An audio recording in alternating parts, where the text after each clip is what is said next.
was joined, like John graduated from IIT Madras in 2014, right? And he's currently working in Deloitte. Before that, he had done his MS in analytics from GeorgiaTech. And so, John, why don't you give us a small introduction? Sure. And then we can take it forward from there. Yep. So right now I'm a consultant at Deloitte US firm, and there I'm a data scientist there, not a consultant exactly. And prior to that, I was, as Jordan described, in going in the reverse order. I did a master's in GeorgiaTech in analytics. There's a program called MS in Analytics there, and I completed that in 2018. And before that, I was working with Cognizant India in Bangalore, 3 years. And prior to that, I was in IIT Madras doing my aerospace engineering, a dual degree. Yeah, so in terms of work, right after college, I started working in data science analytics, and the work I was doing in Cognizant was also, almost entirely data science work. And after that, I kind of found the field very interesting and really wanted to dig deeper into that, because my background wasn't in statistics or probability, or not a lot of computer science either. So that prompted me to maybe go to an MS in that field, and then kind of go into that field full blown. Sure. So, so you're working at Deloitte currently. So, what's the kind of work that you do there? Yeah. So so almost all the work that we do are for clients, and then there are some internal projects. But then the more interesting and the more important part would be the client projects, right? So that would be, and the firm being, it's a pretty big firm, right? And so it have all kinds of clients, and me being a specialist in data science, and in fact, that's the designation. There's a difference between consultants and specialists in there. And so I specialize in data science. And so I might be able to work on different domains and problems that appear in those domains. So if I give you some examples, one of the projects that I've done is for a retailer trying to understand what's causing to their food wastage, right? In their supply chain, at any stage in their supply chain.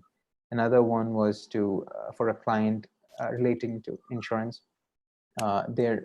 They suddenly had a spike in the amount of messages that their B2B clients send, so hospitals or providers, and they were finding it difficult to reply to them in a reasonable amount of time. So trying to see if we can kind of have a solution that can parse through the message, understand what the content is, and then if it's one of the known actions, then respond with that appropriate message, or give them the requested information, and so on. So it really has been, for me, it was either small projects which are sometimes to kind of convince that a data science solution can work in that scenario, or it could be a full-blown production level thing which would go into the client systems, and that might be usually a longer duration one, because you need to be pretty rigorous with the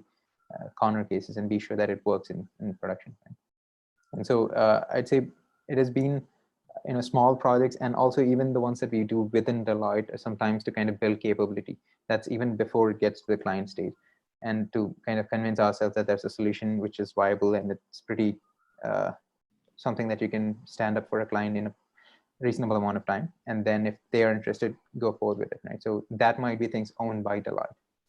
So all of that falls under things that I. So this is even before approaching a client. I mean, before even trying to pitch the project. Yeah, the last thing that I mentioned is that is things like that. So the assets that Deloitte as a firm owns, right? So that would be, again, it's not just a blind guess. So of course, the firm is a limited liability partnership, and there'll be partners who have worked in specific domains for several years, right? And maybe they've come from those companies. And so they're quite familiar with the most frequent kind of problems, or the most impactful problems that you might be able to solve. And then they would try to kind of put a team together and try to solve a specific problem that they know some of their clients might find very valuable, right? And that, yeah, that would be Deloitte owned before it gets to the client. And then typically you try to customize it or have that as, rather than just having a presentation, if you can actually show them a demo, right? With a, even if it's a very basic tool, when there's an actual working product, even if it does minimal things, there's a huge difference. Right. That's why. So what are the kind of tools that you use in your work? Let's say you have a project. I mean, you can even take the example of, I mean, without naming names, like what on the project you currently work on, like what are tools that you would generally use? Yeah, so mostly I think a predominant part of my work is in Python. And so that is a big one. Another thing that commonly comes up is, even though it's not a tool, it's a language that's pervasive. So SQL, right? So even if it's, it'd be surprised to know that people in the field, sometimes they haven't had to work with SQL. And so even things that some people would consider, like anyone related to databases would consider as basic joining stuff, or all the possibilities that can happen with that, or writing pretty involved queries, they just, those are minimally necessary things that you really need to actually get things done. And so I think in terms of skills and knowledge of languages, those definitely are important, I'd say. And then being a power user on Excel, I think would be really helpful. And then yeah, and also in general, reasonable familiarity with the bash shell or things like that, because most of these systems, the client system for us at least, are Linux based systems. And so being able to do a certain amount of things in that environment is also helpful. And other than that, I think familiarity with databases, and sometimes being familiar with cloud systems, so AWS or GCP or Microsoft Azure, that sometimes comes up in some projects that's entirely on one of those. And so that might be really a good addition. But for me specifically, it's mostly been Python and then some flavor of SQL. So in the current project that I'm using, there is Teradata SQL, or in the last one, there was this SQL server that we use, and so queries on that would use it, and so on. Right? So, I mean, other than the tools, like if you talk about skills that you have to apply on a day-to-day basis, oh, okay. What would you say, like, are the core skills that you apply, let's say, in your project on a day-to-day basis? Okay, so even there, to start with, familiarity with data and the things that come with it. So even if you're not a statistics major or a economics major, I'd say things like what a distribution is, or even things like where would you use a mean versus a median, because these are things sometimes are asked in interviews, but more than that, it's quite important when you actually have to give a result or a presentation to a client or someone who needs to answer a specific question, right? And so things like that, so basic statistics, basic probability, and then a reasonable amount of coding. Now, you don't have to be like very good with, let's say, time complexity and so on, but you should be familiar, comfortable writing functions and a certain amount of level with classes, object-oriented programming, and so on. And yeah, so I'd say basic statistics knowledge, basic probability, and a fair amount of experience writing stuff in R or Python or a language like that. It's not a Java, C++ level thing, but something that can manipulate data and connect to other components. So Python is a very good example for that. And yeah, so I'd say having those should be sufficient to get going. And then depending on your project needs, you might be working on very small. Again, data science is a very huge field, and so you might be working on NLP problems for the next 6 to 8 months. So if you have these things to get started, you can probably get up to date on the latest NLP thing while you're actually on the project, and you have some familiarity to start with. If it's text processing, there are these tried and tested methods which have worked for so many years, and so being at the very least familiar with them, like TF-IDF or right now Word2Vec or word embeddings and so on, if you're talking about NLP, right? So I'd say for someone who doesn't really have a specialized background in this, if you have the things that I mentioned earlier, and then you spend your time on the project, you can pick things up on the project. So, right. So like vaguely, if you can describe maybe like one problem statement that you have worked on, let's say. okay. Something that, So the example I kind of started with earlier probably is a good one. So one of my clients had a sudden spike in the number of messages that they get. So this is a insurance company, and so the message that they get, the ones that I'm talking about, is from their hospitals and the other clinics that actually file claims, right? And so there was a sudden spike in the number of messages that they sent, and let's say assume that the company that my client is, let's say they have 10 people to respond to these messages. It's a much more bigger company, but 10 people to respond to these messages, and suddenly these messages, they increase in volume. And since the company itself is expanding, they expect that the volume is not going to come down, but it's probably going to keep going up. And so one potential solution, if you look at these messages, many of them are about a specific kind of request. Or so I'd say an example, like if you are, let's say there's this entrance exam that got over and people are sending a bunch of messages to a certain an institution to get what their results were, or some such thing, right? And so if you can parse through that message to understand that the specific question is about a very specific task, then you can map that kind of questions into a pipeline that you can respond with meaningfully, right? So if you have the ID of a person, you have the content of what their message is. So this was more or less an NLP problem where you'd have to understand entities from a given text, and then be sure that there's only a certain number of things asked and you can appropriately answer to them. And then being able to send a response which addresses that problem. And then this might be a small chunk of your whole volume. You might have to iteratively do a lot of these things to find out, are there other categories which you can take together and address as a group. And so you just want to be sure if you're responding, you respond to the right one, but otherwise you can redirect it to the human. So that was one project that I recently worked on. Their problem basically was that they were getting unusually high number of messages, and they were not able to handle that with their current manpower. Correct. And they were expecting that it's not going to go down. It's not like a spurious spike and then going back to normal. And they kind of saw that there was some reason why it would keep going up. Right. So rather than analyzing the reason, this is more about how do you handle these messages and how do you automate the replies and yes. How do you direct it to the right like, so let's say the client is expanding, right? So they have acquired a few other additional smaller things, and so they know why it's increasing, but they just right now don't have yeah. So this is about handling those unusual volumes. Yes. Great. So let's go back a little in your career, like when you started out. So how did you get into Cognizant? Was it through campus placement? Yes, it was through campus placements. Yes. Okay. So how was that like? I mean, what was being evaluated at that time? I know things would have changed now. Yeah.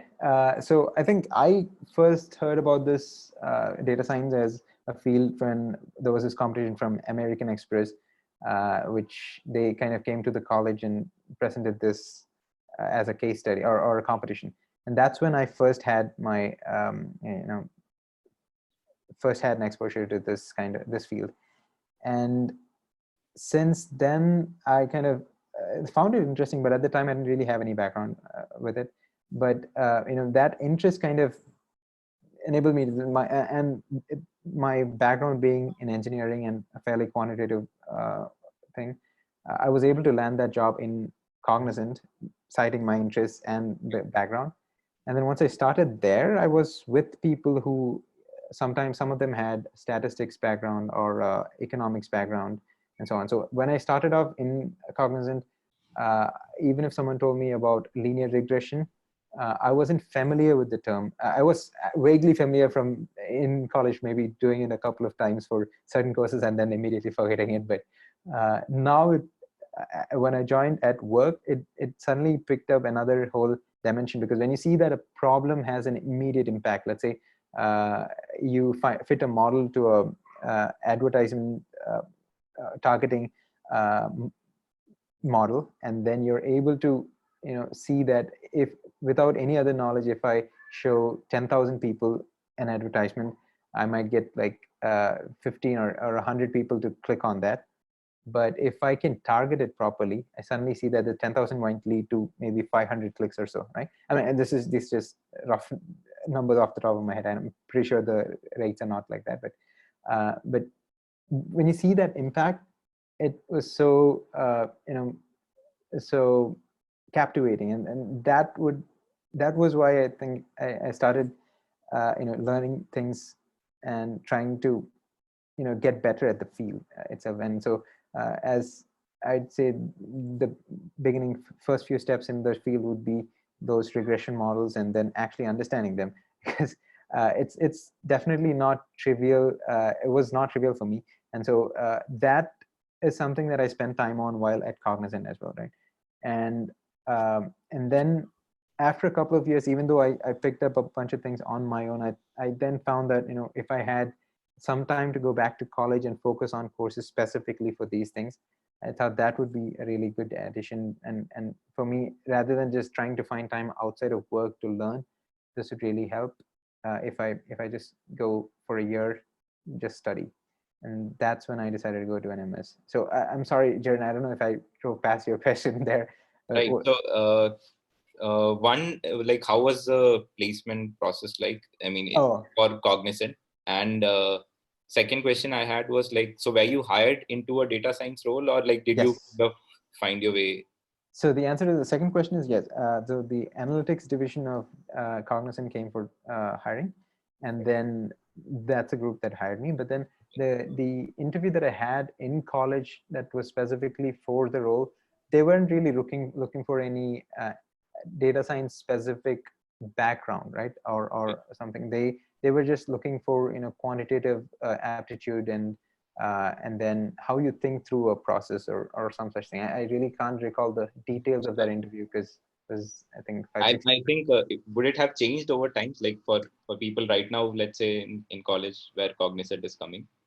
in college. I'm not sure about that, Jaren, because I mean, I would expect it would have changed, because right now, uh, again, the exposure and the available resources online has changed, Right. and so employers might expect a little more familiarity with tools or techniques, and having done some pet projects and so on, which at least to show that they actually genuinely have an interest in that field, might be there. I'm not sure. This is just a Right. blind guess.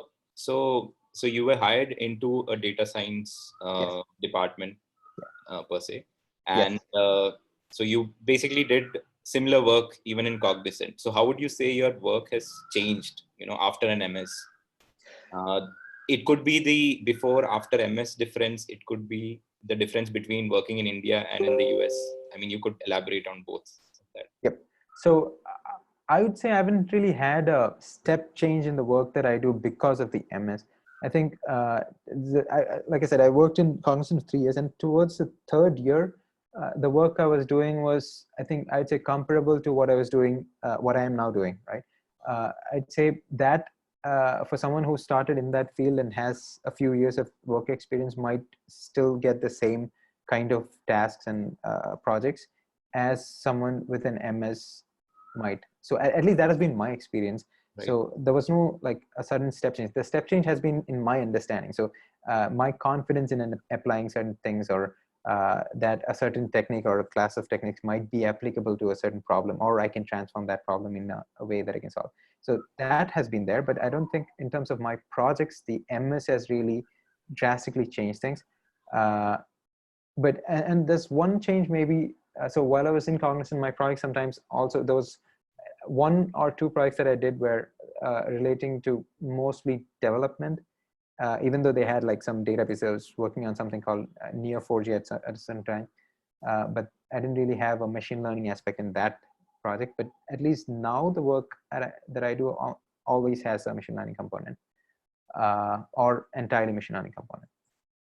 And then in terms of the work in US and India, so maybe it's because the company that I work for in India is Cognizant. Many of my projects were also, with folks in the US, and or if not, the clients who have significant presence in the US and also are present in India. And so even there, I don't really see a drastic difference in terms of the work that I do. Yeah, so I'd say it's pretty comparable, but I think there's been some difference in my role since I joined now consulting firm, and in Cognizant, I was specifically in an analytics team. Right.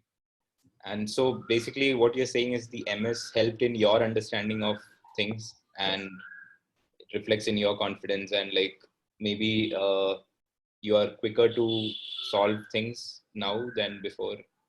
Quicker, and yeah, I mean, I'm more confident with something that an approach that I might think, even if, of course, I'd go validate that online if someone else has solved a similar problem, like doing a literature review. But at least that kind of has made me more confident in making some decisions about the products that I do. And I think, like I said, maybe because of the number of experience you've spent in number of years doing that thing, the roles that I now have are more, I own a certain set of things, or a certain bunch of things, rather than picking up specific tasks and finishing them. So I think that has more to do with being experienced in that field for a certain number of years than having that MS degree. Right.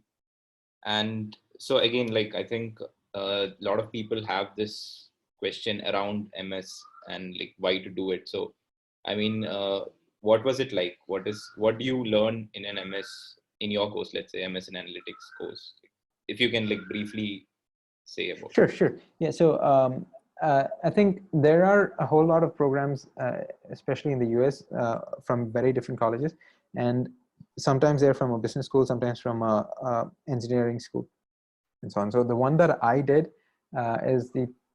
is probably the only one that I can speak of with full knowledge. And so that one had courses from business school, had courses from computer science school, as well as the industrial engineering and industrial and systems engineering school.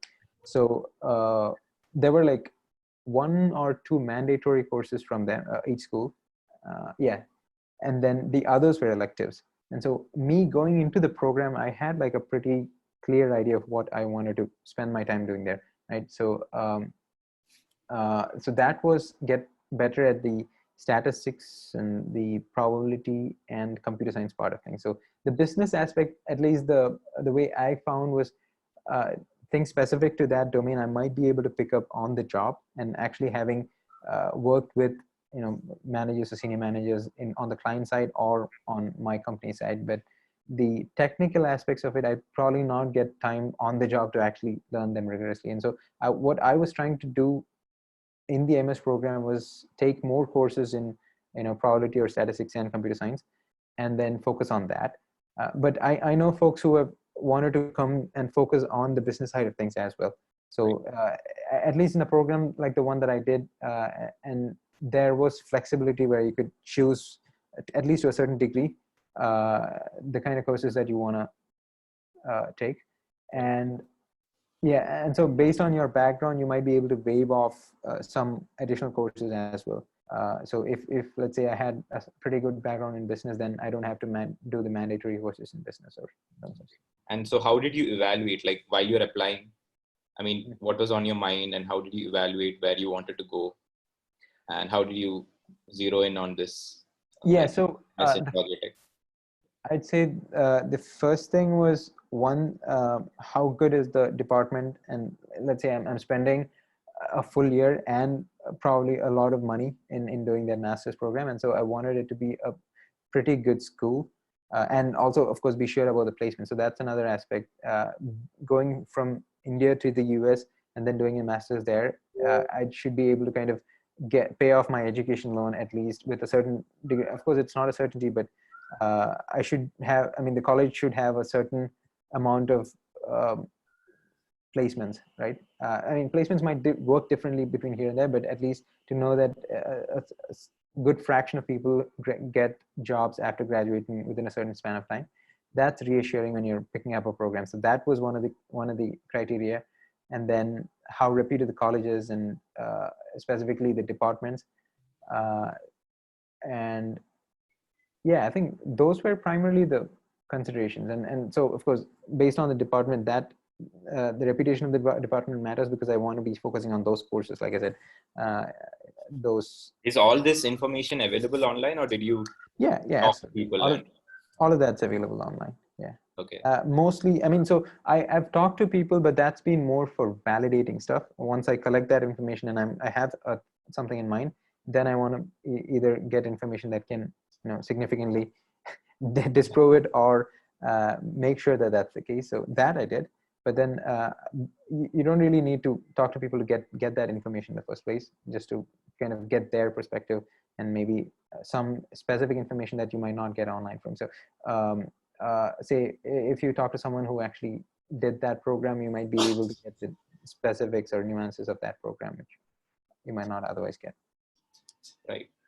So, I mean, how did you know it was the right time to do this? So, I mean, what were the reasons? Like, one you said is to get a better understanding. Yeah. Another could be, I mean, to get if you ultimately want to work in the US, I mean, this is a pretty good path to take. Yeah. So, is that the two main reasons? And also, I think maybe also to some extent, if you ask me why I chose to do the MS after 3 years and not maybe longer, I think so. If I assume a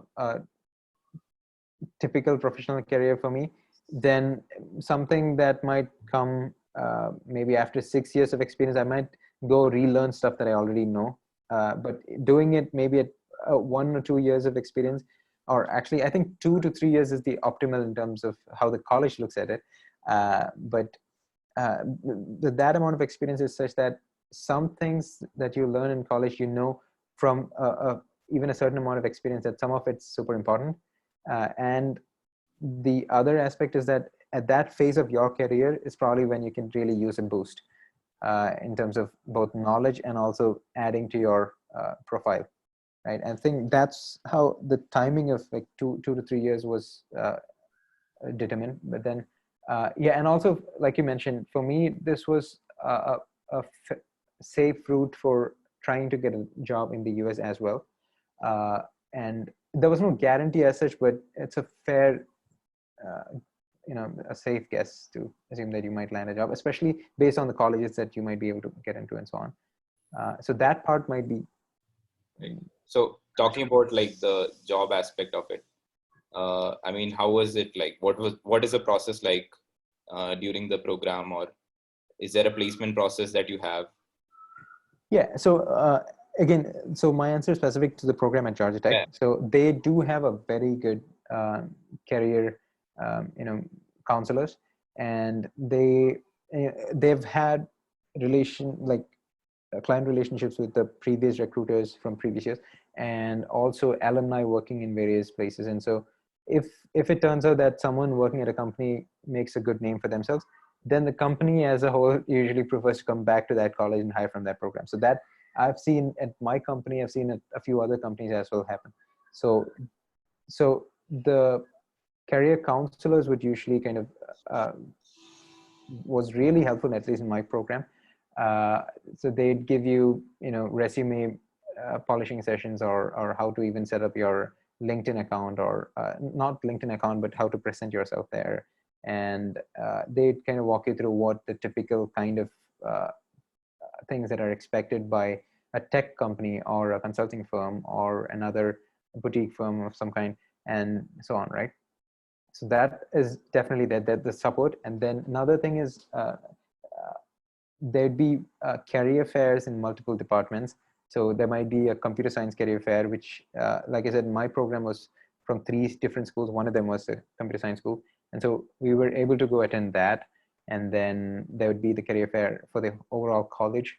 We could attend that, and the one in the business school, also the one in the industrial and systems engineering. And these are like spaced throughout the year.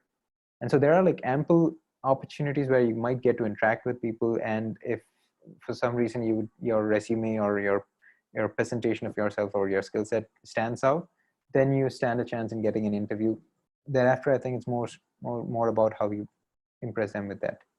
But I think getting a chance or getting a shot is that's not too difficult. So basically getting an interview is almost guaranteed in your, like, at least from your experience in your college. Getting an interview is, yeah, pretty much guaranteed. So there'd be I mean, the thing is, you'd have to have something in your resume that's either distinctive or so maybe just assume the scenario where I've in the previous years that I've worked at, I've only had one project that I worked on, and that was in, let's say, online advertising, right? Right. Then if I try to present myself or try to get an interview at a very specialized healthcare firm, I might not be able to get that. But if, let's say, another company which also does online advertising comes, and there I can present myself well, then I have a fair chance of getting a shot, right? Right. So by shot, what I mean is an interview. And so Right.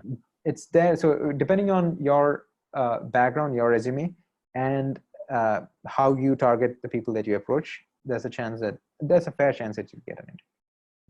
And let's talk about, the kind of people that, you were studying with, like in GeorgiaTech. So if you can, like, so basically you had 3 years of experience, whether people who are freshers, like Yeah. with So zero experience, is that possible? And what have you seen and like observed in the? yeah, so it is possible, yes, of course. But then the median experience, I think, was around 2 years and maybe 2 months or so. So that was the median experience for the whole batch. The batch was of 72 people.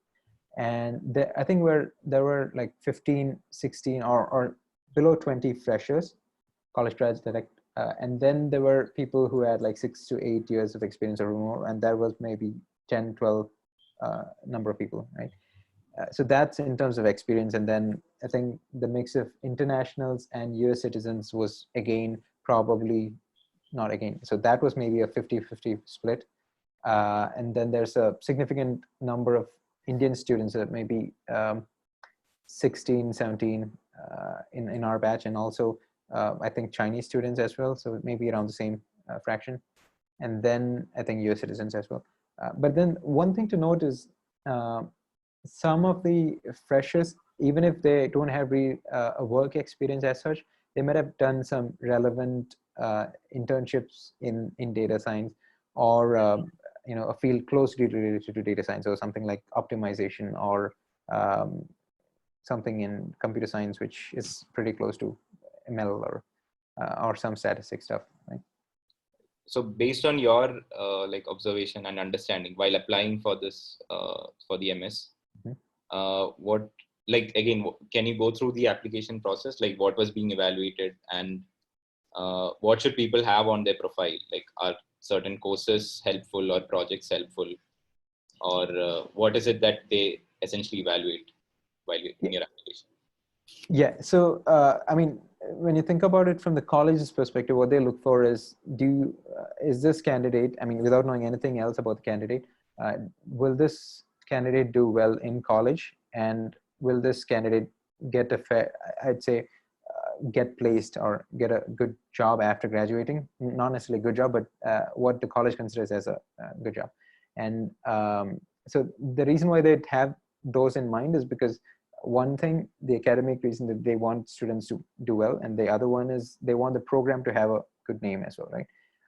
In order to attract more students. So from their perspective, that's what they would expect. And so what you would present in your material, like your resume or your SOP or your GRE score, or so on, that would again have to kind of convey that message, right? That you can do.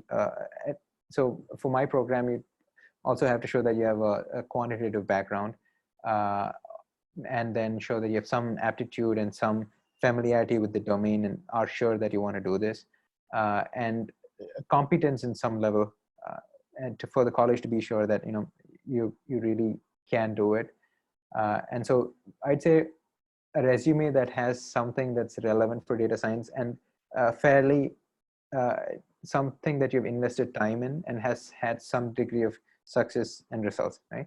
So that's something that you could highlight. And even on your statement of purpose, a story that kind of coheres to that pitch, where you have a certain background in the domain and want to further your knowledge or further your prospects in the field, and hence you're trying to pursue this. And some, rather than just being a story, if it has things that you can point to and say, okay, this is why I did that, and that kind of is relevant to my story, right? And that's probably something that can really help, having a very strong SOP, right? And then of course the qualifiers for that is TOEFL score beyond a certain threshold, and GRE. Again, I think only the quantitative one on in GRE really matters. The other one is like if you meet a certain threshold, it's fine. And then I think another very important one is recommendation letters, right? So if you can get people that you've worked with or professors from college who have seen your work, right? Or say you did a project with the prof, or your BTech project was the prof, or some such thing where you have a certain fair amount of interaction with that prof, and that prof is impressed with your work and they write something. So rather than just approaching a prof who you've done one course with like several years back, but did not great in that course either, trying to get a recommendation from someone who really knows what you've done and is impressed by it, that really helps as well. So and so I think some colleges ask for one academic recommendation letter and a couple of recommendation letters from anywhere, so that could also be academic. Some of them ask for two academic, and so that probably is something that you should keep in mind and start early, because depending on people's schedules, it's something difficult to get in time.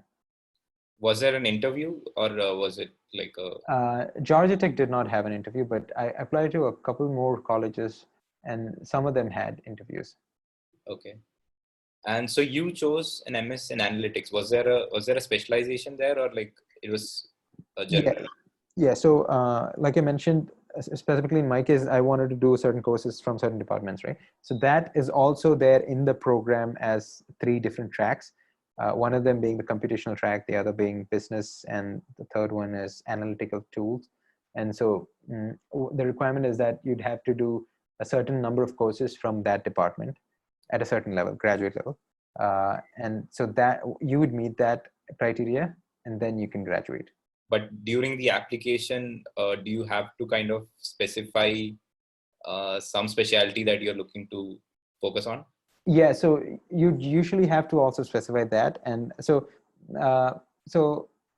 for my case, since I'm like I said, my intention of doing the program was to learn the math or computer science aspect of it better.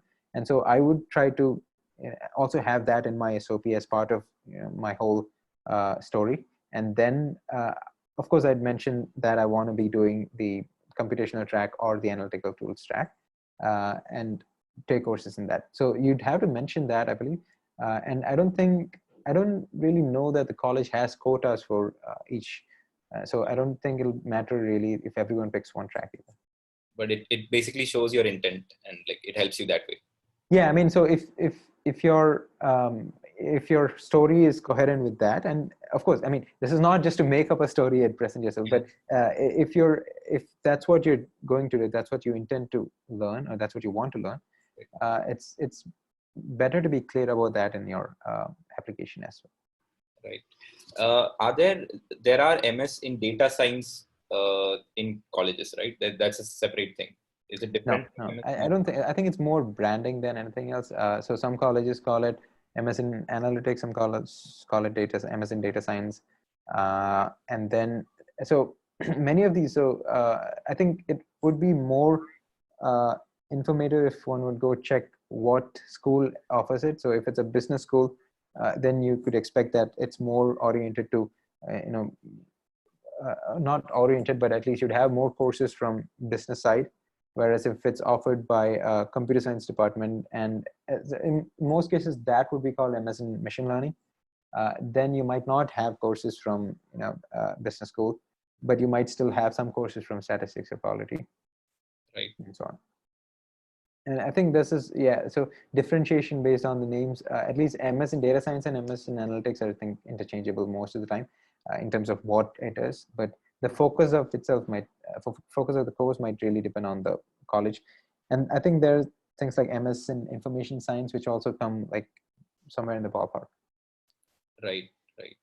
So it's basically more than going at the title. Like if people evaluate the content of it, like they'll be able to differentiate. Correct. Yeah. Look at the coursework and, are there electives and what school offers it? Meaning, like, even within the same college, there'd be multiple departments, right? And which one offers this program? And are there other departments that participate? And most often, they'd also have listed out the courses in the website along with electives. And the placements as well. Yeah, that could be also informative about the program. So if there's, let's say, a lot of tech companies that come higher, and it's more likely like programming oriented or machine learning oriented. Whereas if there's a lot of maybe consulting firms and business firms that hire, it might also have a lot of business courses in there. So So yeah, talking about recommendations, we have a question. So you would have asked your employer also for a recommendation, right? Yeah. I mean, the question is, how do we ask? I mean, like, is that an awkward thing to do, or like it's a very normal thing to ask your employer for a recommendation? So it's not like you're going to tell the employer that we have this critical project going on, I'm going to leave you next week. That's not what's happening, right? So when you're starting your application process, that should ideally be at least 3 months or so before the deadline, right?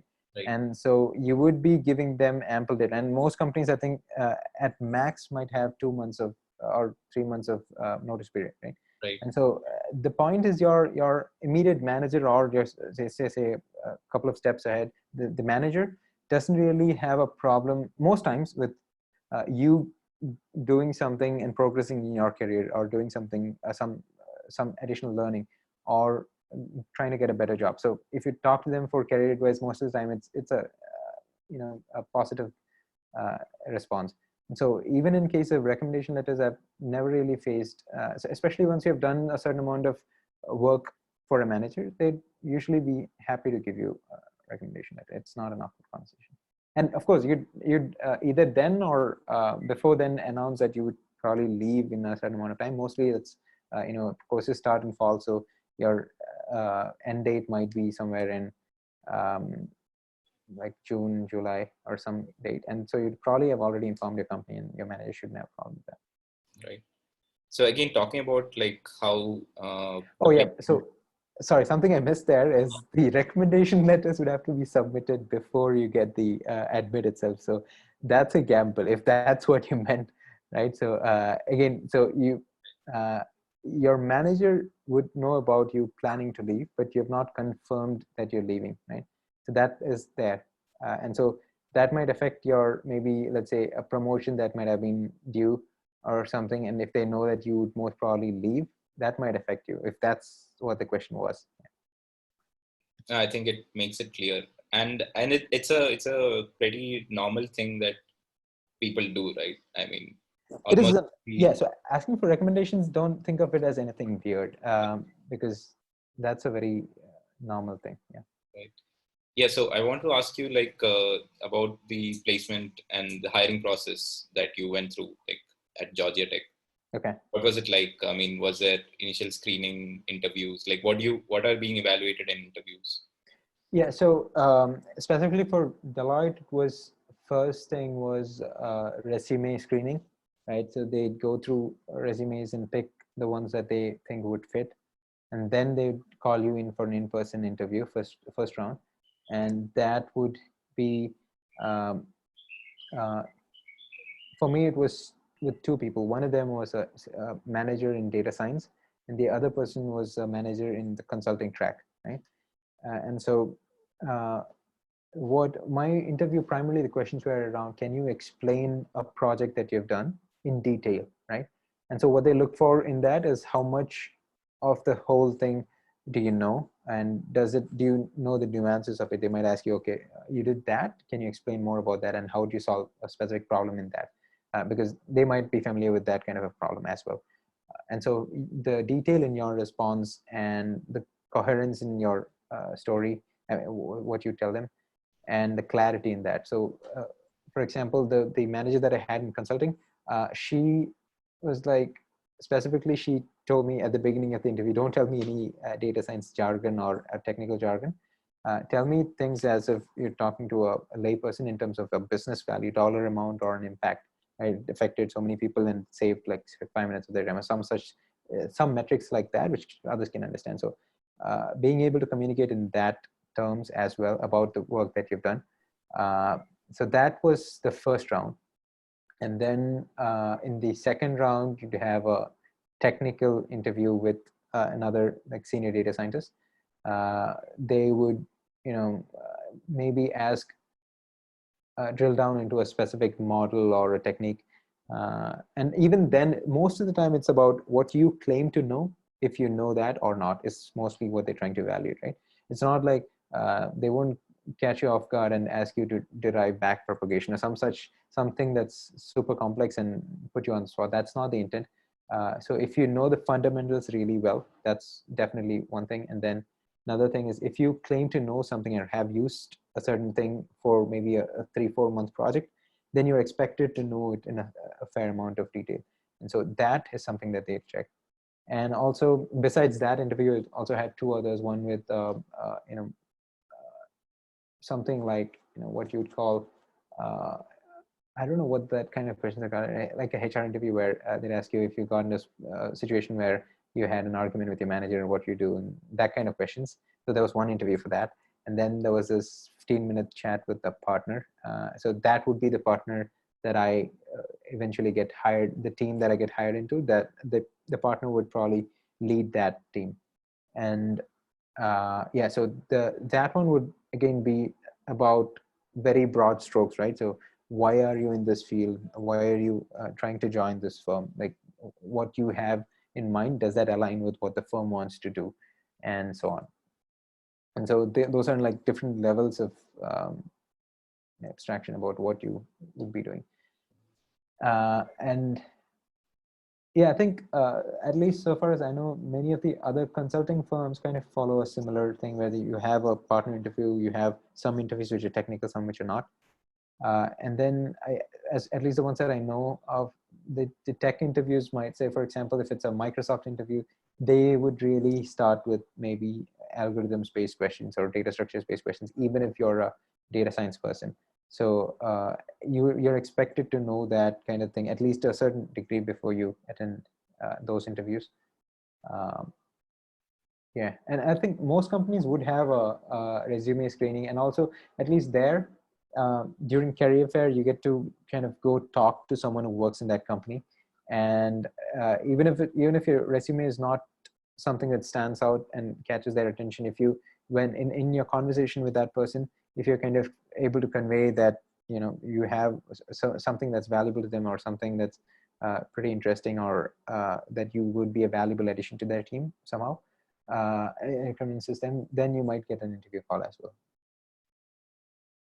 And so, I mean, like you've said, most of the things that are being asked are based on your experience on like projects you've worked on, either the business aspect of it or the technical aspect of it. Yeah. How can people, like, apart from maybe, revising or like going through what they've done and trying to get a clarity of thought on that, like what are some other ways people can prepare? Like, how did you prepare, and what are some, like, are there some must-haves or like some things you have like prepared for? Yeah, so like I said, so when there are these typical HR questions of, I don't know if they're called HR questions, I'm just gonna call it that. So like I said, say, try to think of an example where you've had an argument with your manager, and how did that go? How was that handled, right? So things like that, it might have actually happened to you a couple of years back, but you wouldn't have, you can't probably think about it on cue, right? So that's probably, some of those questions are usually very common in most interviews. So that's a bunch of things that you can prepare for. I can think of The technical some. aspect, I think that is also Yeah, something you can. yeah. So for the technical aspect, I was coming to that. So there would be at least a few fundamentals of the field, right? So if you think of machine learning, there's a supervised and unsupervised and reinforcement learning, and then maybe in supervised there are regression techniques or classification techniques. You should probably definitely revise or be sure with the finer nuances of at least the simpler fundamental ones, so that there would definitely be questions on that. I'm not saying it's not there, but you don't really have to be abreast with everything that's there in data science, right? So for example, the reason being, it's a evolving field, and there'd be new stuff coming out every so many months, right? And so being super familiar or strong with the fundamentals, like some of the basic necessary stuff, that's definitely needed. And so that's something you should definitely prepare for as well. And And like I so, said, also, the basic statistics, basic probability, and so on, right? So even if you don't really use a machine learning technique, in order to convey that you have the quantitative aptitude to solve a problem given the problem, even not necessarily solve the problem, at least begin to kind of put it into a structure that can be attacked. That is something that has to come through in the way you convey stuff. So all that really takes some preparation. right. And so let's talk about if people don't have the work experience, which could, which people, the interviewers can ask questions like, Yeah. what can they do during their course? Like, And that is a, is there provision to do projects? yes, so that's a common concern actually. So like I said, some students in our batch were also freshers, and the career fairs are spread throughout the year. And so for the career fairs that are there immediately when you start the program, they wouldn't really have even course projects, the students who just joined. And if they did not have some internship which was relevant to data science, which was immediately like in data science, then they would have to get something to speak about in terms of course projects or a practicum project or an internship during the MS program itself, right? So that is a challenge that I think at least some students do face. And what happened, the solution to that was, yes, speak about the projects that you've done in the coursework or the projects that you've done online on an open source project, or something like a practicum, which is basically a bigger project that you spend time on, and then or your internship. So being able to talk about some actual code, and so that's why the topic of project keeps coming back, right? So rather than just talking coursework that I've learned these things, to also show that that learning is applied in some way. So it need not be a project as such, which that you've done with a company, but any of these other things where you do it for a course which is pretty big, or a practicum, all of that can count. And again, even for those cases, people might ask you the kind of details that we specified. So it might not be valid for a course project as such, but for a practicum it might be. So my practicum was with risk analytics firm, and what they were trying to do is identify companies that might go bankrupt soon, and then so identify that from publicly available data, right? And that, so let's say I didn't have a work experience, and I might be able to kind of talk an interviewer through the nuances of what we did, and also why it's impactful, what the company does. It's not that I'm trying to sell that risk analytics company itself, but to show that I understand that business problem, and the work that I do in terms of data science, I know has to tie somehow to adding business value to the client, right?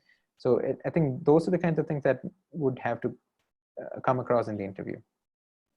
Another like question that people have is like, does my department matter when I'm applying for MS? And Do you mean the department from which you graduated previously? Yeah, yes. So I think usually when colleges look, so are you looking at it from the employee's perspective or the MS colleges? From the college's perspective. So when the MS college is trying to Yeah. look if you're a candidate suitable. Right. Okay, so I think if the thing that you graduated from, if it's a fairly quantitative field, I think that's what counts. It not necessarily I think computer science might be counted separately as a thing itself, but any other engineering field or something that's quantitative or math background, economics, statistics, all of that I think would probably. If I can probably support it with some projects or some courses which show interest in data science. Yeah. So yeah, exactly. So that is just to show that you have taken the initiative to actually start on it. And basically what you're doing with going to the college is trying to boost that or get it faster. Right. And then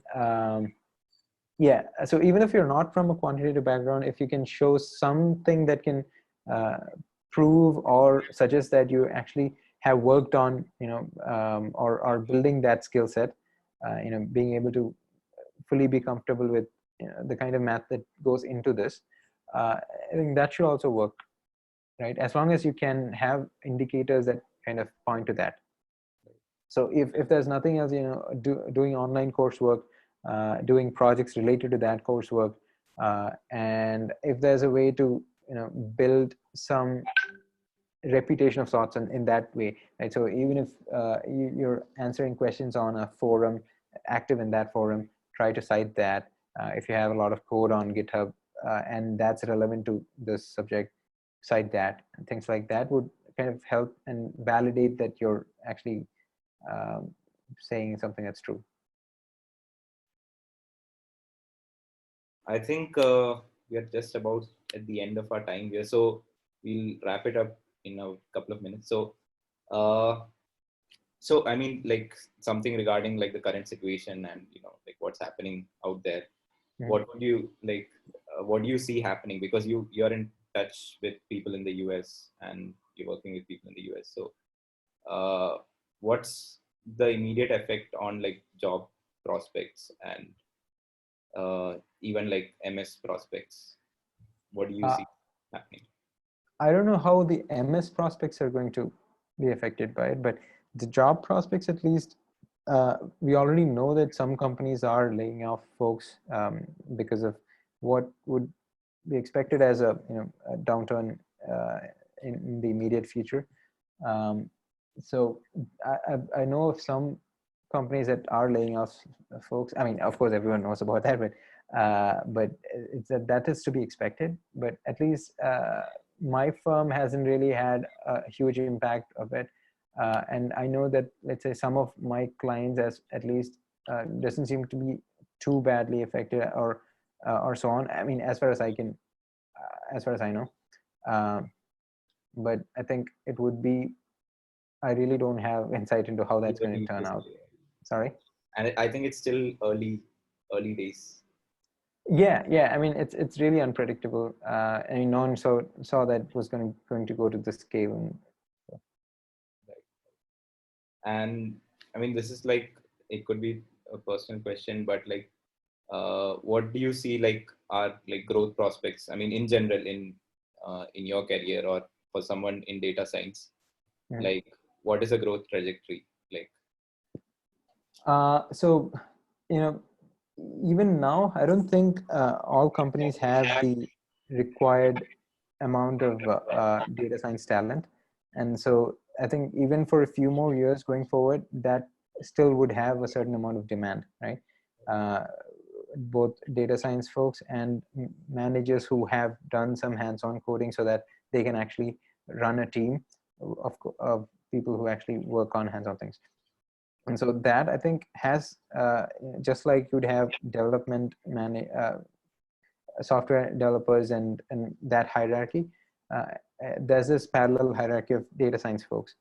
So that's there. And adding to that, there are also the like hierarchy would be like no, what I mean by the hierarchy, it's like this progression of someone starting as a software engineer, and then software engineer 2, and then senior software engineer, and then a principal or a manager, and then someone who leads such teams.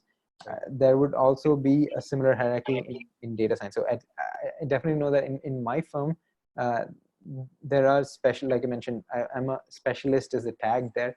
And so there are multiple levels to that, as well as an analyst, a specialist, a senior specialist, and then a specialist master, specialist leader. That's basically at the almost at the partner level.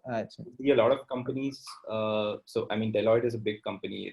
It's an MNC, but you see a lot of other companies having this kind of structure and trying to incorporate this for data science. Yeah. I mean, so definitely know that companies like even tech companies do have data science folks, and then data science too.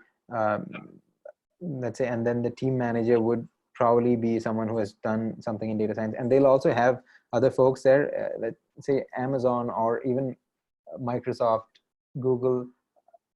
But Google, I think they hire in a different way for data science folks, I guess. But I know that tech companies also have different hierarchies which are specialized for data science. It's not like your title is something else entirely, but you also do data science. That's not the scenario. But what I meant by a data science hierarchy is not necessarily that you would to emphasize the hierarchy, but companies are identifying that as a position, and that this needs a progression in for people in their career as well. So so that's one option. Another one is to, at least my trajectory, I'd like to, the reason why I'm in the consulting firm is to kind of get a certain amount of exposure working on a lot of different projects, and how to solve them, and what is typically done to solve them, to learn that quickly, and then try and start something on my own. But then not an immediate thing, but in a few years when I think I'm convinced that I have enough to actually go and start on my own. So even for that, a position like what I hold is probably helpful to get that exposure. And I think the demand for data and some value driven from data is probably going to keep going up for the next. I mean, I don't know how much, but it's probably going to keep going up for, I think, at least in the near future, immediate. All right. So last question that came into my mind. So do you have people moving from India to US, like within your organization, within Deloitte, without a degree or without a master's degree as such? I think there in Deloitte, I'm not too sure. Or do you hire people from India, or is it mostly people from the US?